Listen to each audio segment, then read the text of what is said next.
हरि ओम श्रीमन्महागणाधिपतये नमः।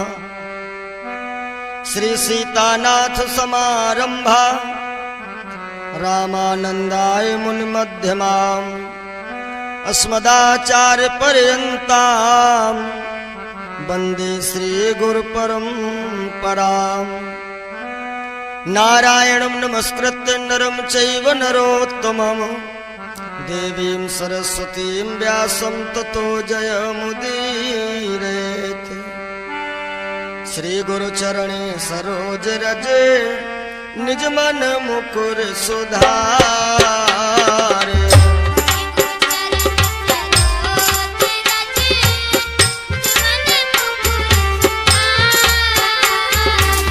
वरणो रघुवर विमल जस जोदायक फल चार।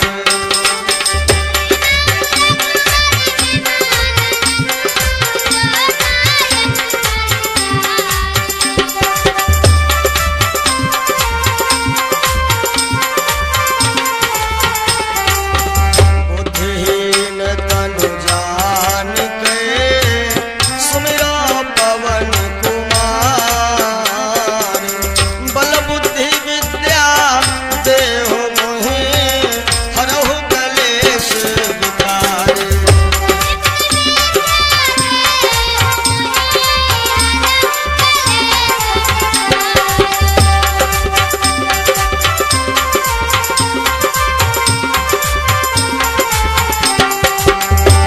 श्रोताओं, ये एक छोटा सा प्रसंग भक्त प्रहलाद की कथा आप सभी लोगों तक हम पहुंचाने का प्रयास कर रहे हैं मां वैष्णो कैसेट के माध्यम से, जिसके निर्माता हैं भैया राजू यादव, निर्देशक उमेश कुमार और सहायक धर्मेंद्र कुमार, बड़ईडीह बाराबंकी की तरफ से।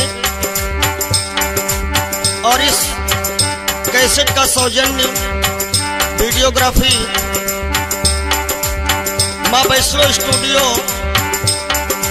बड़ईडीह बाराबंकी, जिसमें हमारा साथ दे रहे हैं भारत के मशहूर जादूगर जय कुमार ग्रुप, जादूगर जितेंद्र कुमार, जादूगर विशाल कुमार, जिनके माध्यम से साथ ही साथ में लाइव कार्यक्रम झांकी का भी प्रदर्शन आप लोग देख रहे हैं। तो कार्यक्रम शुरू करने से पहले हम चाहेंगे 2 बार प्रभु जी का पावन नाम, उसके बाद में हम लोग कथा में प्रवेश करेंगे।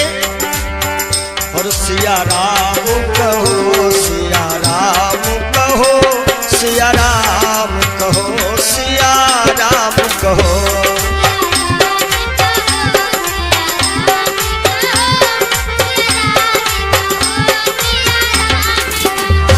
सिया राम कहो, सिया राम कहो।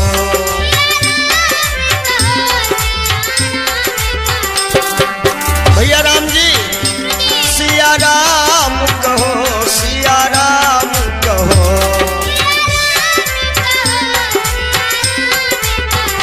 राधे श्याम कहो, राधे श्याम कहो, सिया राम कहो, सिया राम कहो।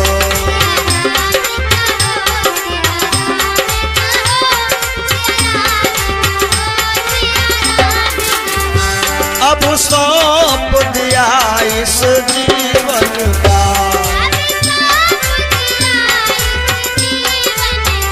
सब भार तुम्हारे हाथों में।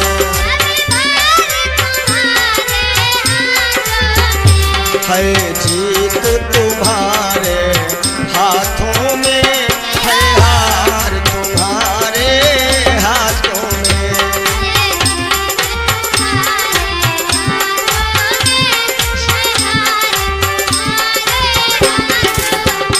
सिया राम कहो, सिया राम कहो, सिया राम कहो, सिया राम कहो।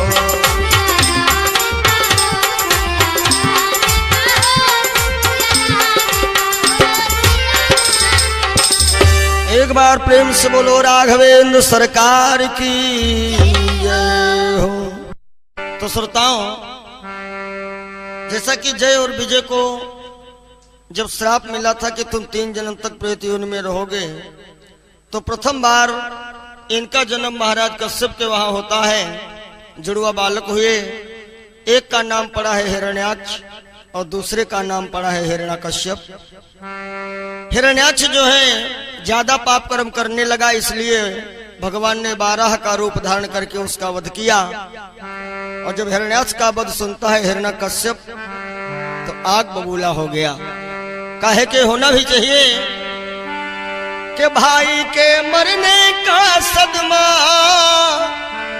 दुनिया में सबसे बेजा है, और इसको वो सहने पाता है जिसका वज्र का कलेजा है।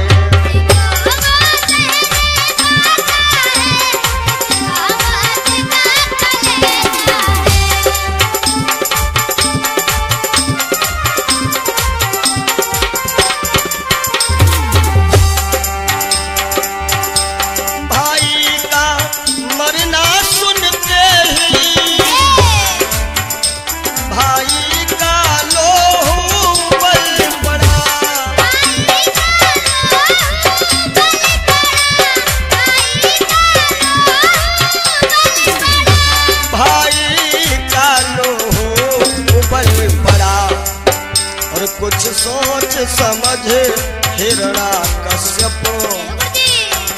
हिरण्यकश्यप विचार करता है, यदि मेरे भाई को किसी साधारण व्यक्ति ने मारा होता तो हम ही जाकर के उसका वध करते, लेकिन हमारे भाई का वध विष्णु के द्वारा हुआ है, इसलिए विष्णु पर विजय पाने के लिए हमें दिव्यास्त्रों की आवश्यकता है।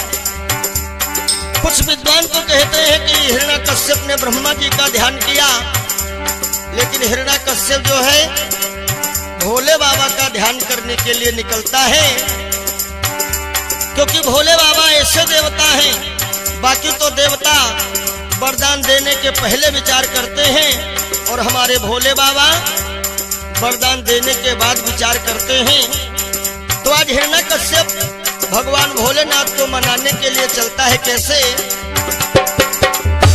कुछ सोच समझो हिरण्यकश्यप, तप करने घर से निकल पड़ा, तप करने घर से निकल पड़ा, और भाई का मरना सुनते ही भाई का लोहो उबल पड़ा।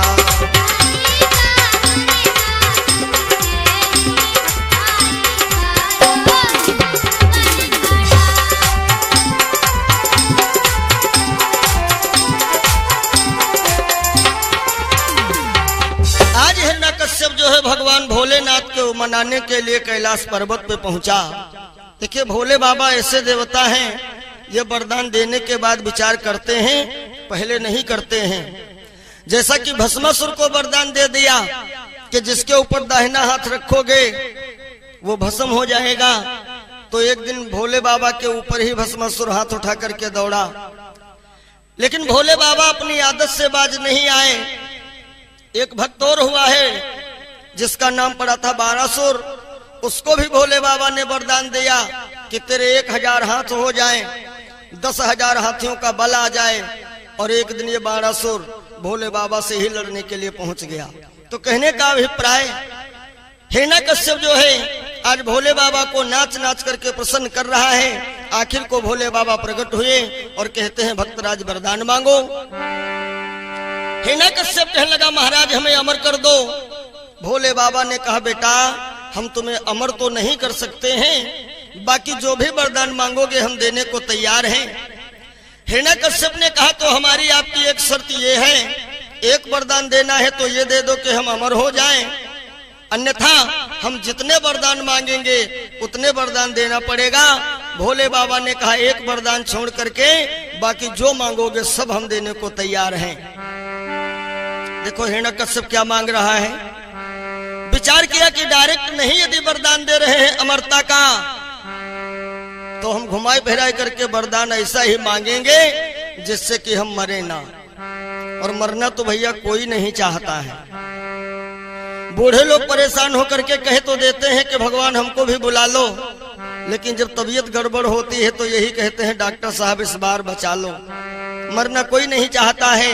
हिरण्याकश्यप क्यों चाहे?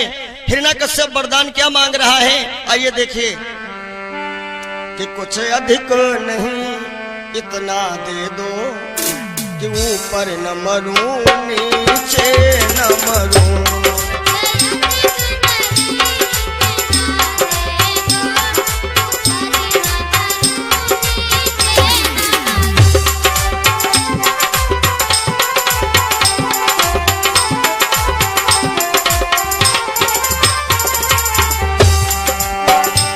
कुछ अधिक नहीं तो ना दे दो, ऊपर न मरूं नीचे न मरूं, और निस में न मरूं दिन में न मरूं, भीतर न मरूं बाहर न मरूं।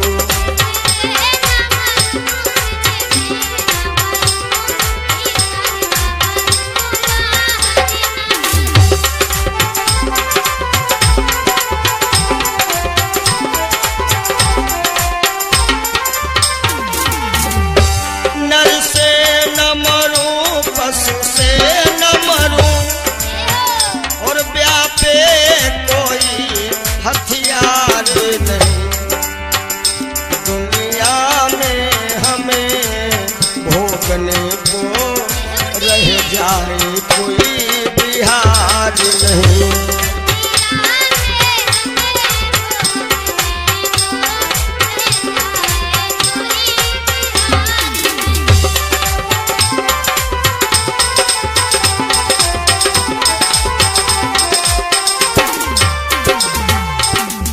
वरदान क्या मांगा?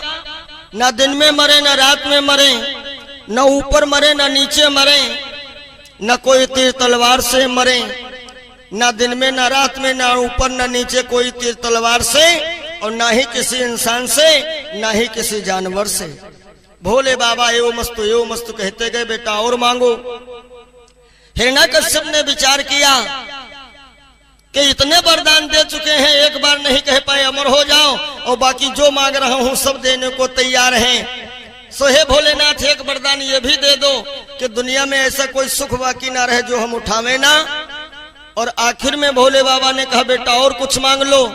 हिरण्याकश्यप ने कहा 1 वर्ष में 12 महीना होते हैं, तो महाराज हमें ये वरदान दे दो कि हम 12 महीनों में भी ना मरें। भोले बाबा यो मस्त कह करके चले गए। अब हिरण्याकश्यप ठहाका मार करके हंसता है और कहता है कि ब्रह्मा मैं हूं, विष्णु मैं हूं, शंकर मैं हूं। सच कहा गया है जो ओछी बुद्धि वाले लोग होते हैं ना, जब तलक जेब खाली है तब तलक तो बड़े सज्जन हैं, और जेब में जब पैसा हुआ तो फिर समझ लीजिए कि उनके समान कोई दूसरा धनवान धरती पे है नहीं। बाबा ने संकेत भी किया है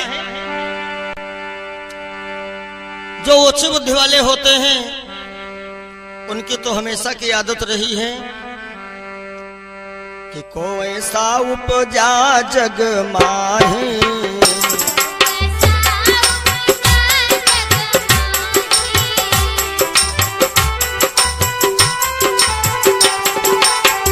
कोई सा उपजा जग माही,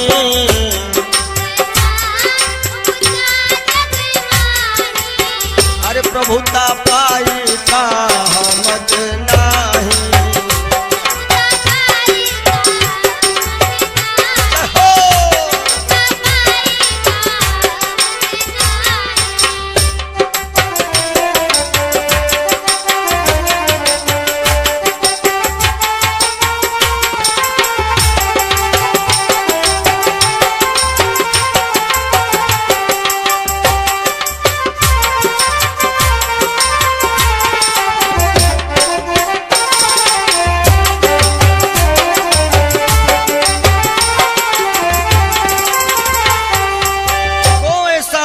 जग माही प्रभुता पाए का हमद नाही। या यूं कह लीजिए कि सच है मनुष्य कंगाली में करता कोई उत्पात नहीं।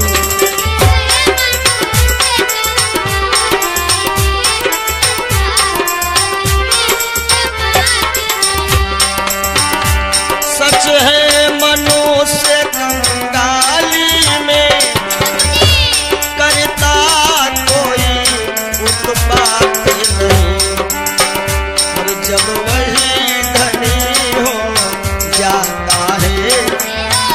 करता सीधी बात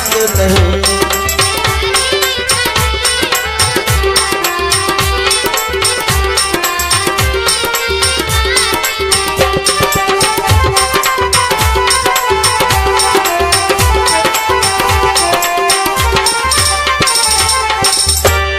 मनुष्य कंगाली में करता कोई उत्पात नहीं, और जब वही धनी हो जाता है तब करता सीधी बात नहीं। हिरण्यकश्यप ने ऐलान करवा दिया कि लइयो मम बैरी के रो नाम के वो भूल नहीं, माला तोर फेंको छापा तिलक लगइयो ना, और जइयो ना दिवाले नहीं परवाले हम उतार ले हो, पूजा पाठ योग यज्ञ हवन करियो ना। हिरण्यकश्यप का जिस समय ये ऐलान हुआ, सारे साधु महात्मा बेचारे परेशान हैं कि कैसे हम भगवान का भजन करें। एक दिन की बात है कि हिरण्यकश्यप जो है राजस्थान को जाता है सेना जोड़ने बटोरने के लिए, और इधर देवराज इंद्र ने विचार किया कि हिरण्यकश्यप की पत्नी कयाधु गर्भवती हैं और इनके गर्भ में एक बालक पल रहा है।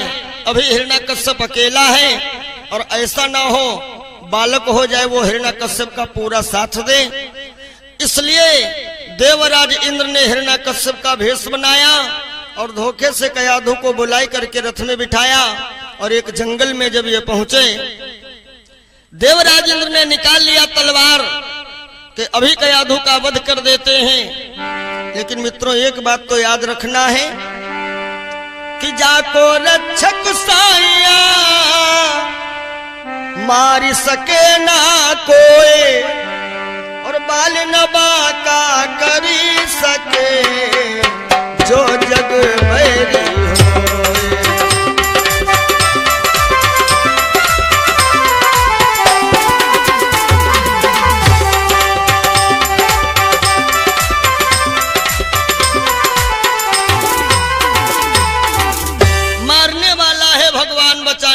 है भगवान। जैसे देवराज इंद्र ने कयाधु को मारना चाहा, इतने में बाबा नारद आ गए। रुक जाओ रुक जाओ, नारी को मारना ये कोई ठीक बात नहीं है। हिरण्यकश्यप की पत्नी कयाधु इस समय निहत्थी है, क्यों मारना चाह रहे हो? देवराज इंद्र ने कहा बाबा नारद जरा विचार करो, ये हिरण्यकश्यप राक्षस की पत्नी है, अभी वो अकेला है और हो सकता है इसके गर्भ से बालक हो जाए, हिरण्यकश्यप का पूरा साथ देगा।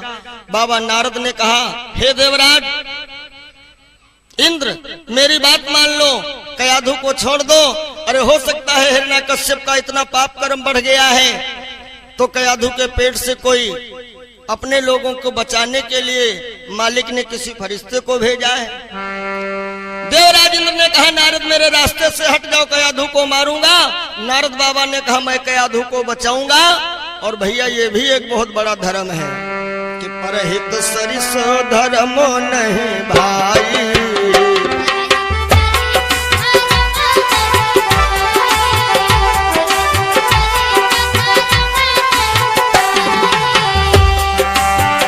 परहित सरिस धर्मो नहीं भाई,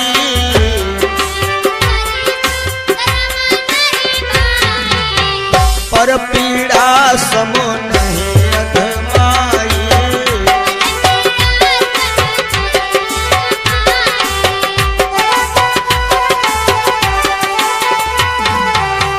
देव ऋषि नारद ने कयाधु को छुड़ा लिया और सीधे अपने आश्रम पर लिए चले जाते हैं।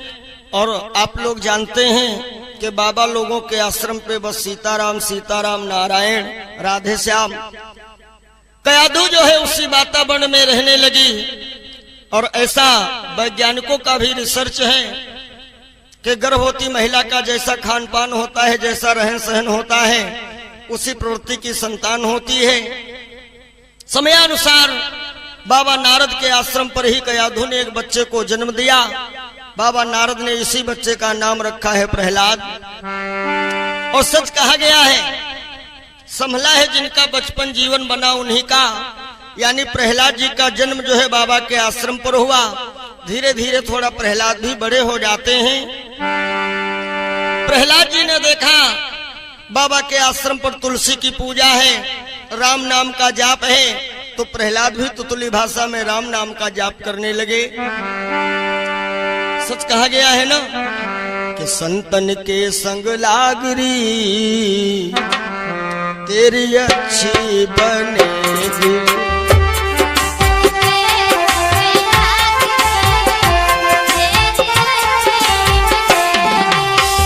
अच्छी बनेगी तेरी बिगड़ी बनेगी।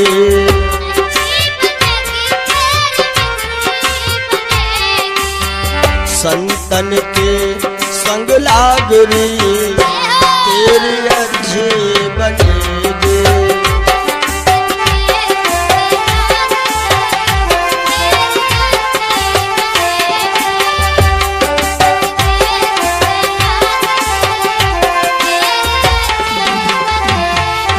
अरे भैया, प्रथम भगत संतन कर संगा। भगवान ने कहा है कि पहली भक्ति जो है ये संतों के संग में है। इधर प्रहलाद के अंदर तो भक्ति का रंग चढ़ने लगा और उधर हिरण्याकश्यप जब घर आया, कयाधु नहीं मिली, कयाधु को ढूंढने के लिए निकलता है। जब कयाधु मिली बाबा के आश्रम, साथ में प्रहलाद भी हैं। हिरण्याकश्यप ने विचार किया और कहा, नारद आज हम तुमको जिंदा नहीं छोड़ेंगे। तो कयाधु ने कहा, महाराज ये बाबा नारद की ही कृपा है जो आज हम जिंदा हैं। हमें देवराज इंद्र मारना चाहते थे। हिरण्याकश्यप ने विचार किया कि देवराज इंद्र, अब तुम संभल जाओ, विष्णु जी से पहले तुम्हारा नंबर लगाऊंगा। अब देवराज इंद्र भी घबराए। प्रहलाद और कयाधु को लेकर के हिरण्याकश्यप घर आया। प्रहलाद जी की आदत थी, पद्मासन लगा करके बैठ गए, राम राम जपने लगे। हिरण्याकश्यप ने कहा, बेटा ये नाम मत लेना, ये दुश्मन का नाम है। उसी जगह पर खड़े थे गुरु शुक्राचार्य के दो बेटे चंडामर्क।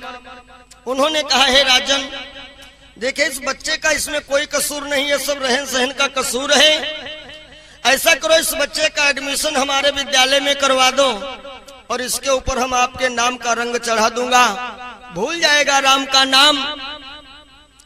अब क्या है, प्रहलाद जी चंडामर्क के विद्यालय में पढ़ने के लिए आ जाते हैं। और सज्जनों, ये बचपन जो है ये बड़ा विचित्र होता है। कोरा कागज है, इस पे चाहे कालिक पोतो और चाहे बढ़िया सीनरी बना दो। थोड़ी देर के लिए प्रहलाद भी भटक गए और प्रहलाद भी मान गए कि हमारा पिता ईश्वर है, हमारा पिता भगवान है। परंतु इतना याद रखना है भाइयों बहनों, भगवान और ईश्वर में अंतर होता है। ईश्वर अलग है, भगवान अलग होता है। भगवान समय पर किसी गरीब के काम आ जाओ, वो गरीब कहता है भैया आप हमारे लिए भगवान हो गए। ईश्वर कुछ अलग है। एक दिन की बात है कि प्रहलाद जब अपने विद्यालय के बाहर निकले तो इनको एक आवाज सुनाई पड़ी। और वो आवाज कैसी है कि मेरे नैनों की नगरिया में आओ सीताराम, आओ मेरे राम।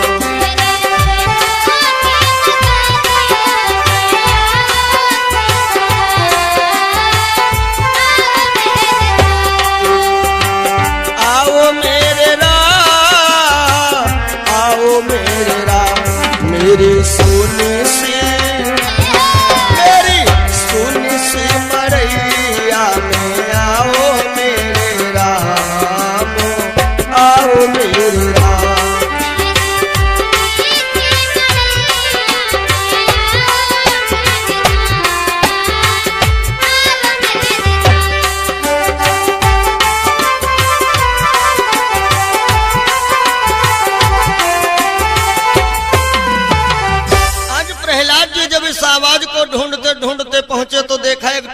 गैया है, एक कुम्हारन माता बैठी बैठी गुनगुना रही है। प्रहलाद ने डांट दिया, है बुढ़िया ये नाम लेना बंद कर दे, क्यों इस नाम के चक्कर में पड़ करके जान गंवाना चाहती है? यदि मेरा बाप सुनेगा तो तुझे मार डालेगा। कुम्हारन माता कहने लगी, बेटा तुम्हारा बाप कैसे मार सकेगा? अरे मारने वाला है भगवान, बचाने वाला है भगवान। प्रहलाद ने कहा, भगवान और ईश्वर जगत का पालनहार मेरा बाप है। कुम्हारन माता ने कहा, नहीं बेटा तेरा बाप धनवान है, घमंडी है, लेकिन वो भगवान या ईश्वर नहीं हो सकता है। और बेटा एक बात और बता दें, जिस धन के घमंड में तेरा बाप इतना चूर है, याद रखना सच कहा गया है, सज धज के जिस दिन मौत की शहजादी आएगी, ना सोना काम आएगा ना चांदी आएगी। ये चेतावनी भाग 1 में आप लोगों ने हमारा भजन सुना होगा। कुम्हारन माता ने कहा, प्रहलाद अरे हम तुम्हारे बाप को नहीं बल्कि तुमको भगवान का दर्जा देंगी, लेकिन एक काम करना होगा। वो कौन सा? कहा, मैंने एक बिल्ली पाल रखी थी, उसके 4 बच्चे थे, बड़े प्यारे थे, और आज जब मैं आवा लगा रही थी तो धोखे से चारों बच्चे आवे में बंद हो गए, आग लग चुकी है। अब यदि तेरा बाप भगवान है तो इन बच्चों को जिंदा निकाल दे। प्रहलाद हंसने लगे कि जलते ही आग से भला ये बच्चे जीवित कैसे निकल सकते हैं? क्या तेरे राम बचा लेंगे? कुम्हारन माता ने कहा, हाँ बेटा हमारे राम बचा लेंगे, क्योंकि चमत्कार को ही दुनिया नमस्कार करती है, और मेरे भैया जब चमत्कार नहीं तो नमस्कार नहीं। प्रहलाद ने कहा, ठीक है तो आज मैं जा रहा हूँ, और कल जब आऊंगा मेरे सामने आवा खुलेगा, यदि बच्चे जिंदा हैं तब तो हम आपकी शरण में आ जाएंगे, और यदि बच्चे मर गए तो समझ लेना तुम्हारी भी पूर्णमासी हम कर देंगे। प्रहलाद जी चले गए। अब तो कुम्हारन माता के सामने चुनौती है, बेचारी रात भर गाती रही कि गहरी नदिया नाव पुरानी, लंबा बड़ा किनारा,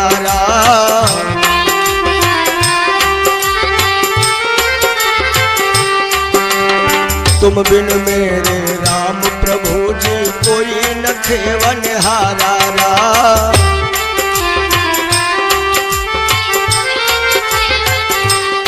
मेरी नैया के ओ मेरी नैया के खिवैया बन कर आओ मेरे राम, आओ मेरे राम।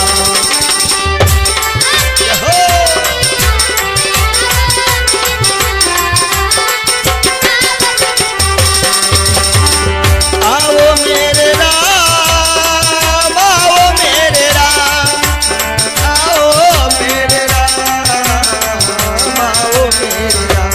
मेरी सोनी सी मरिया में आओ मेरे राम, आओ सीताराम।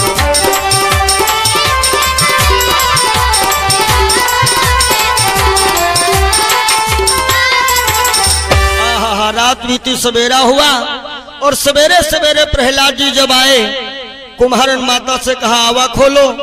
जैसे आवा खोला गया, चारों बिल्ली के बच्चे म्याऊ म्याऊ कर करके बाहर आ गए। प्रहलाद जी को संदेह हुआ, प्रहलाद जी को संदेह हुआ और कहने लगे तुम्हारे आवे में कुछ गड़बड़ी है। जैसे झांक करके देखा तो देखा एक हंडी के अंदर भगवान श्री हरि राज रहे, शंख चक्र और गदा पद्म, संग में खगराज विराज रहे।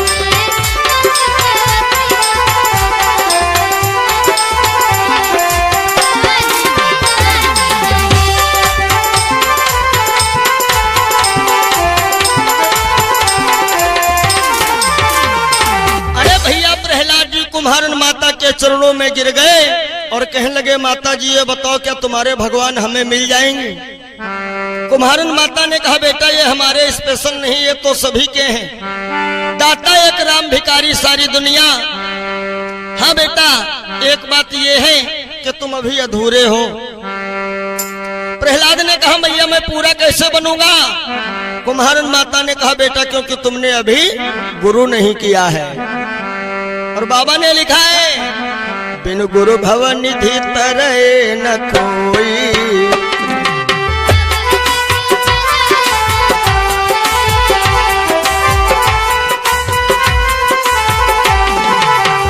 बिन गुरु भव निधि तरय न कोई, बिन गुरु भव निधि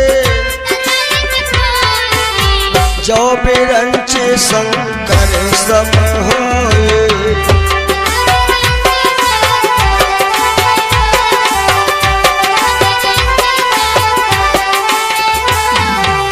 लेकिन एक बात मैं जरूर बताना चाहूंगा, आज का समय बड़ा विचित्र है। बढ़िया जटाजूट या बढ़िया टीका चंदन देख करके आदमी को गुरु बनाना नहीं चाहिए, क्योंकि आज का माहौल है गली गली गुरु पुकारे चेलो कंठी ले और सरगे जाओ चाहे नरके जाओ रुपया हमका दो।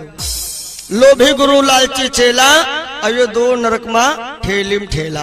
गुरु जो है हमेशा जानबूझ समझबूझ करके करना चाहिए। आज प्रहलाद जी को जो है कुम्हारन माता ने राम नाम मंत्र दे दिया। प्रहलाद जी विद्यालय आए। पुराने समय में जो बच्चा होशियार था पढ़ने लिखने में, गुरु लोग उसको मॉनिटर बनाते थे।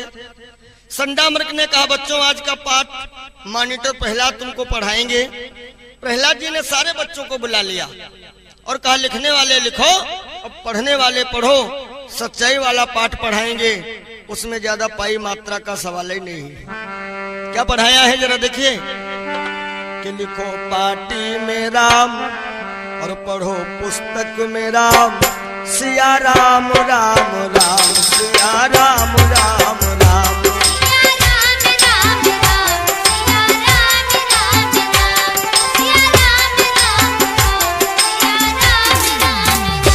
लिखो पाटी में राम पढ़ो पुस्तक में राम, सिया राम सिया राम सिया राम राम राम।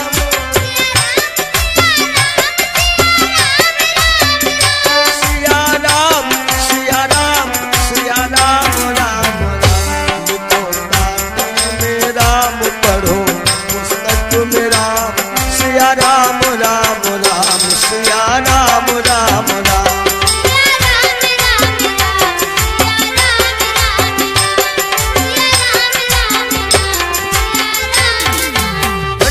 जी आ गए, कहने लगे प्रहलाद ये तुम्हारे चाचा का कातिल है और उसका नाम क्यों ले रहे हो। प्रहलाद ने कहा गुरुजनों मेरे पिता के चक्कर में तुम लोग भी पागल ना बनो, चाहो तो अपना जीवन संवार लो, आओ हमसे ही मंत्र ले लो। संडा अमर्क नाराज हुए और प्रहलाद को पकड़ करके ले गए हिरण्याकश्यप के पास। महाराज जब आपका ही बेटा आपके दुश्मन का नाम लेगा तो बोलो मैं क्या करूं। हिरण्याकश्यप ने बुलाया और कहा बेटा क्या तुम मेरे दुश्मन का नाम ले रहे थे। प्रहलाद ने कहा नहीं तो पिताजी, अरे हम तो जगत के पालनहार का नाम ले रहे थे। नहीं बेटा ये तुम्हारे चाचा का कातिल है। प्रहलाद ने कहा पिताजी ईश्वर को दोष क्यों दे रहे हो। देखिए ये हमारी आपकी बड़ी भूल होती है। यदि कोई काम बढ़िया बन गया तो हम लोग कहते हैं कि मैंने मेहनत किया, यदि कुछ बिगड़ गया तो कहते हैं भगवान ने बर्बाद कर दिया। देखिए भगवान कभी किसी की बिगाड़ता नहीं है। चेतावनी भाग 4 में एक मैंने भजन गाया है, आप लोगों ने सुना होगा। अगर दिल किसी का दुखाया न होता तो सदमों का तीर दिल पर खाया न होता, तेरी जिंदगी में अंधेरा न होता, दिया दूसरों का जो बुझाया न होता। एक सूत्र याद रखिएगा जीवन में कि भगवान के घर देर है अंधेर नहीं है, अंधेर नहीं है।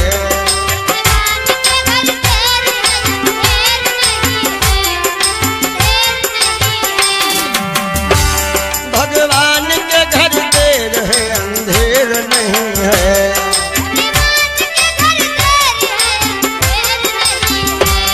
कर्मानुसार फल तो सबको मिलता सही है, हाँ मिलता यही है।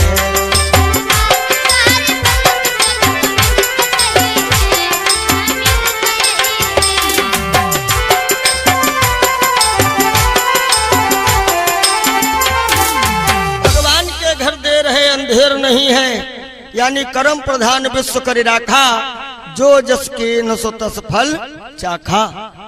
हिरण्यकश्यप से प्रहलाद ने कहा, पिताजी चाचा ने गलती किया और उनको सजा मिली कर्म के द्वारा, तो आप काहे गलती कर रहे हो, चाहो तो हमसे मंत्र ले लो।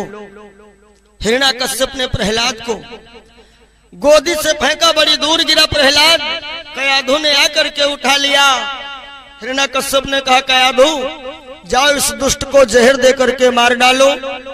आज कयाधु आई और जैसे प्रहलाद जी को जहर का प्याला दिया, प्रहलाद ने प्याले को हाथ में लिया और बड़ा प्रेम के साथ में कहा, मामा जी हम तुमसे प्रेम करते हैं। और जैसे जहर का प्याला प्रहलाद ने पिया, देखिए लक्ष्मी जी और जहर समुद्र मंथन में दोनों लोग निकले थे, इसलिए जहर और लक्ष्मी का भाईचारे का संबंध है, भाई बहन का रिश्ता है। और प्रहलाद जी लक्ष्मी जी को माता और माता के भाई को मामा कह रहे हैं, इसलिए मामा मामा कह करके जैसे जहर पिया। अब ये जहर राम जी के पास पहुंचा, राम जी ने अपने इष्ट देव का ध्यान किया, यानी ये जहर जो है भोले बाबा के पास गया। भोले बाबा ने इस जहर को अपने गले में ही रोक लिया, इसलिए इनका गला जो है कंठ नीला पड़ गया।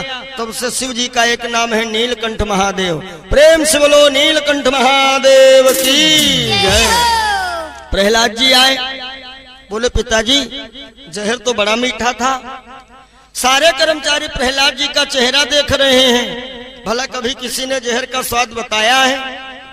इतने में एक कर्मचारी आया और कहने लगा, राजा साहब मैं छिप करके देख रहा था, एक माता ने अपने बेटे को रंगीन शरबत पिला दिया।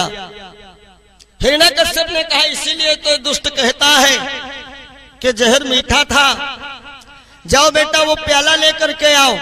और जैसे कर्मचारी प्याला लेकर के आया, हिरण्यकश्यप ने कहा, इसमें थोड़ा पानी डाल करके उंगली हिलाओ, खंगरावन तैयार करो। खंगरावन तैयार हुआ और हिरण्यकश्यप ने कहा, बेटा अब इसको तुम पी जाओ। अब ये बेचारा घबराया, कहीं असली तो नहीं है। खैर जैसे ये खंगरावन पीता है, धड़ाम से गिरा और मर गया। ओहो, प्रहलाद ने सोचा कि हम तो पेवर पिए घूम रहे हैं, मरे नहीं, और ये खंगरावन पी करके मर गया, यानी कि राम नाम में दम है। प्रहलाद जी झूमने लगे कि राम जपने से तर जाएगा, हाँ राम जपने से तर जाएगा।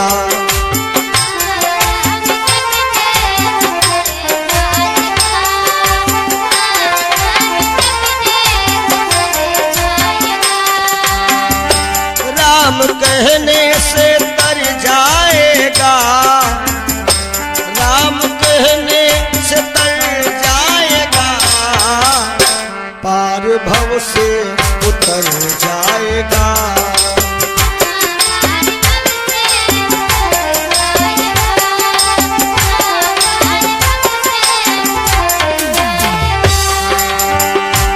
बड़ी मुश्किल से बड़ी मुश्किल से नर्तन मिला, और क्या पता फिर किधर जाएगा।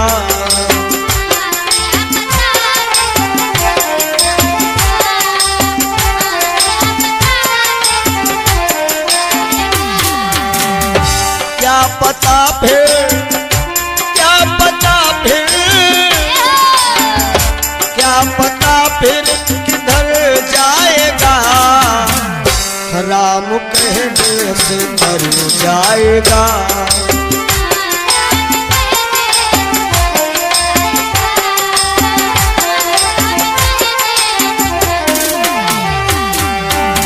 हो उसके आगे तू, उसके आगे तू, उसके आगे तू झोली फैला, दाता झोली को भर जाएगा।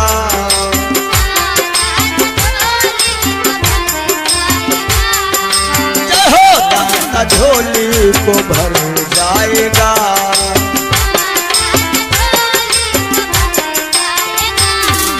आज प्रहलाद जी को जो है पागल हाथी के सामने फेंका गया। हाथी अपनी पीठ पे बिठा करके नाच रहा है। पहाड़ियों से फेंका गया, प्रहलाद तब भी नहीं मरे। एक दिन की बात है कि हिरण्यकश्यप की बहन होलिका आई हुई है। प्रहलाद होलिका के पास पहुंचा। बुआ जी तुम ही पिताजी को समझाओ कि ये सतमार्ग पर चले, इनका जीवन संवर जाए। हिरण्यकश्यप ने होलिका से अपना दर्द बताया कि हम इसको मारना चाहते हैं। होलिका ने कहा हमारे पास ब्रह्मा जी की दी हुई चुनरिया है जिसको मैं ओढ़ती हूँ और उसको ओढ़ लेने से हमारे ऊपर कोई असर नहीं पड़ता है आग का, इसलिए प्रहलाद को मैं गोद में लिए ले रही हूँ और तुम लोग हमारे चारों तरफ से लकड़ियां लगाओ, आग लगा दो, ये मर जाएगा। होलिका जो है प्रहलाद को गोद में लेकर के बैठती है और जैसे आग लगाई गई प्रहलाद ने कहा जय श्री सीताराम। 49 पवन चले, जोर की हवाएं चली। चुनरिया जो है होलिका से छूट करके प्रहलाद के लिपट गई और चुनरिया जब प्रहलाद के लिपट गई होलिका चिल्लाने लगी ब्रह्मा ये कैसा तुम्हारा दिया हुआ वरदान, कैसी तुम्हारी चूनर है हमें जला रही है। ब्रह्मा जी ने कहा यह चूनर तुम्हें दी गई थी अपनी रक्षा के लिए, ना कि भक्तों का वध करने के लिए, भक्तों को जलाने के लिए। आखिर में परिणाम प्रहलाद जी बच गए और होलिका जो है जल करके खाक हुई। ये होली का पर्व अपने हिंदू समाज में हम लोग मनाते हैं और गौर करिएगा कितने देवता हैं, कितने राक्षस हैं। जिस समय प्रहलाद की रक्षा हुई थी तो देवता लोग पुष्प बरसा रहे थे और दैत्य लोग मिट्टी धूल उलच रहे थे। और आज भी वही समाज में देखिए जो देवता हैं वो एक दूसरे से गले से गला मिलाते हैं। बहुत जरूरी हुआ तो एक दूसरे के मस्तक में अमीर या गुलाल का टीका लगाते हैं और जो राक्षस हैं अमीर गुलाल नहीं, किसी पुराने इंजन से जला हुआ आयल निकाल करके लोगों के मुंह में पोत देते हैं। पी करके शराब पड़ोस में झगड़ा किए, साल भर का पर्व घर के बजाय उनका पर्व कोतवाली में हो रहा है। आखिर को हिरण्यकश्यप ने विचार किया कि अब इसको हम कैसे मारें। अपने कर्मचारियों से कहा कि जाओ एक विशेष खंभा तैयार करो और उसको आग की लपटों में गर्म करो, देखता हूं प्रहलाद कैसे जिंदा रहेगा। और कर्मचारी लोग तत्काल खंभे की तैयारी कर रहे हैं। एक बात और बताना चाहेंगे अपने श्रोताओं को, ये जो झांकी आप लोग देखने जा रहे हैं नरसिंह भगवान के प्राकट्य की झांकी, ये भारत के मशहूर जादूगर जितेंद्र, जादूगर विशाल के द्वारा ये नरसिंह भगवान के प्राकट्य की झांकी आप लोग देखेंगे। और इस झांकी में जो है कैमरा की कोई कारीगरी नहीं है, ये लाइव झांकी है। जादू के माध्यम से विशाल जादूगर, जितेंद्र जादूगर बहुत बढ़िया प्रदर्शन कर रहे हैं। आप लोग इस झांकी का भी दर्शन करेंगे। प्रहलाद जी को खंभे में बांध दिया गया। हिरण्यकश्यप कह रहा है प्रहलाद अब बुला अपने राम को, देखूं तेरा राम कहाँ है। प्रहलाद कहने लगे पिताजी उस दृष्टि से हर शरीर में परमात्मा का ही वास है। वे मेरे शरीर में है, वही आपके शरीर में है, वही संसार के समस्त कण कण में है। कहाँ कहाँ दिखता है तुझे तेरा परमात्मा? प्रत्येक वस्तु में, आकाश में, धरती में, हवा में, आप में, मुझ में, साधु संतों में और इन दैत्यों में भी। आप विश्वास कीजिए पिताश्री, वे सृष्टि के कण कण में है। यहाँ की हर वस्तु में भी? जी पिताश्री। इस महल में भी? जी पिताश्री, मैं तो उन्हें इस महल की हर वस्तु में देख रहा हूँ।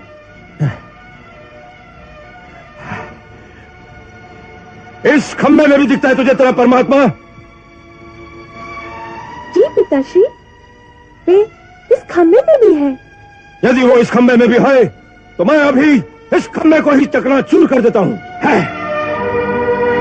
गीता में प्रभु ने कहा है कि कड़कड़ में मेरा वास है, कोई भी तिनका बगैर मेरी इच्छा के नहीं हिलता है। और यही बात कुरान शरीफ में आई है कि खुदा का नूर जर्रे जर्रे में है। और गोस्वामी जी ने रामायण में भी यही लिखा है कि हरि व्यापक सर्वत्र समाना,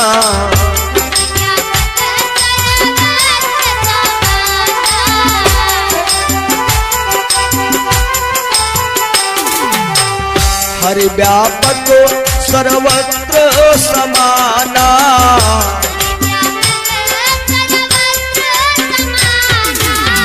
प्रेम से प्रगट हो मैं जाना।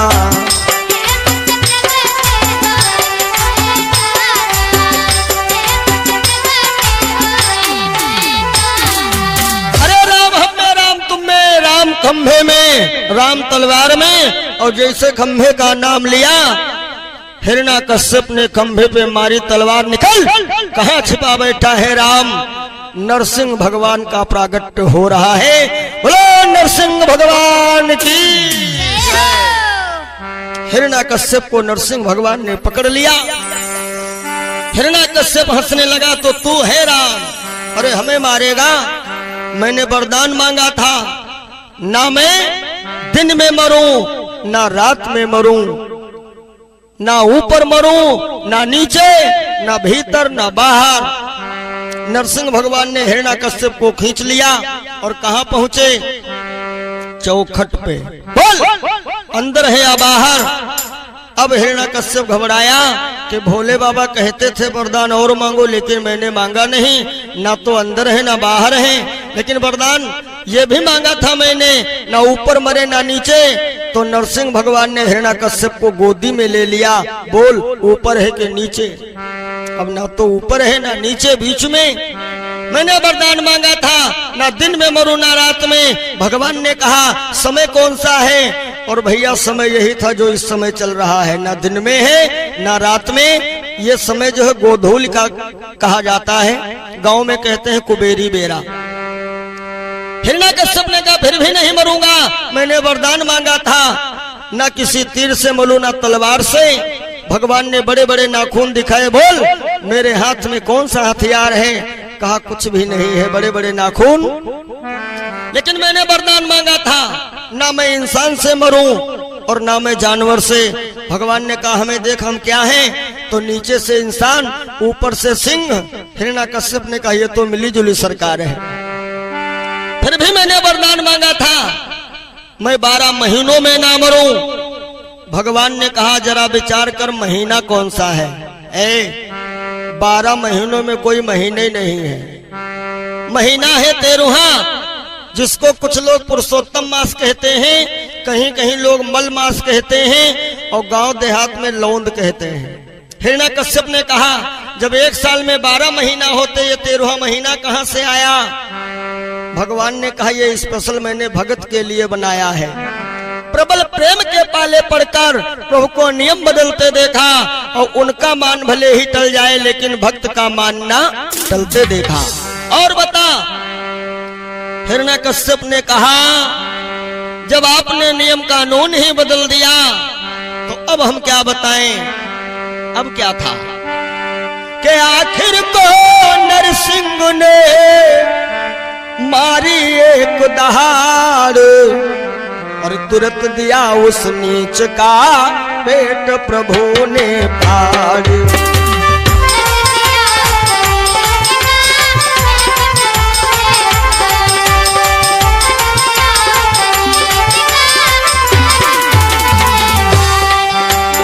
और जैसा कि बताना चाहेंगे, आप लोग हमसे तो परिचित ही हैं। हमारा परिचय पंडित सुरेश चंद्र अवस्थी, हमारा जन्म स्थान शिव शक्ति धाम सधुआपुर, पोस्ट विराटपुरी हरगांव, जनपद सीतापुर, नैमिष धाम क्षेत्र, लखनऊ उत्तर प्रदेश। हमारा संपर्क सूत्र 9984 072 111, यानी के 9984 07221111। हमारे साथ में ढोलक पर संगत कर रहे हैं श्री सुधीर पांडे जी और पैड पर साथ दे रहे हैं अमन तिवारी जी और हमारे सहयोगीगण भैया राम जी, भैया शिवम, भैया ब्रजेश कुमार जी और कथावाचक भैया श्री अम्बरीश दीक्षित, अन्य भी हमारे सहयोगीगण हैं। और ये मां वैष्णो कैसेट के माध्यम से लाइव कार्यक्रम आप लोग देख रहे हैं। इसमें सौजन्य है भारत के मशहूर जादूगर जय कुमार ग्रुप। इनके द्वारा ये झांकियां जो आप लोग देख रहे हैं, इसमें कैमरा की कोई करामात नहीं है, ये लाइव कार्यक्रम आप लोग देख रहे हैं। तो आइए एक बार सभी भक्त प्रेम के साथ में बोलेंगे, अरे जय बोलो कुंवर कन्हैया की जय बोलो,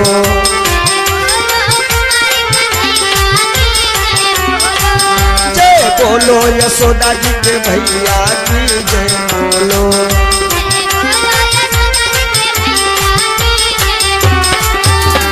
बोलो नरसिंह भगवान की, ब्रह्म सच्चिदानंद की, आज के आनंद की।